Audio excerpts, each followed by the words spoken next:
এটা তোর রুম? হ্যাঁ। সুন্দর অনেক। আচ্ছা শোন, তুই একটু এখানে বস, আমি ভাইয়ের সাথে দেখা করে আসি।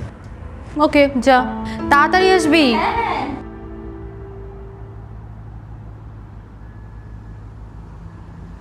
তমা, কি রে কেমন আছিস তুই? তুই তো আগে থেকে কত শুকাই গেছিস। হ্যাঁ, এত কেমনে শুকাইলি?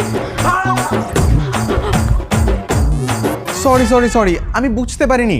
আমি তো ভেবেছিলাম তমা তমা ভেবে ভুলে আপনাকে ধরে ফেলছি। আপনি তো তমা না। তমা কোথায়? না না, আমি কিছু মনে করিনি। বরং আপনি যদি কিছু মনে না করেন, আমাকে কি আরেকবার কোলে নিতে পারেন? মানে একটু আগে যখন আপনি কোলে নিয়ে আমাকে ঘোরাচ্ছিলেন, আমার খুবই ভালো লাগছিল। এই, আপনার কি মাথায় সমস্যা নাকি? না না না, আমি আসলে কিছু মনে করিনি। আরে কি সব কথাবার্তা, পাগল নাকি? হ্যাঁ, সরি, যা হয়েছে তার জন্য আমি ভুল হয়েছে, মাফ করে দিন। থাকেন।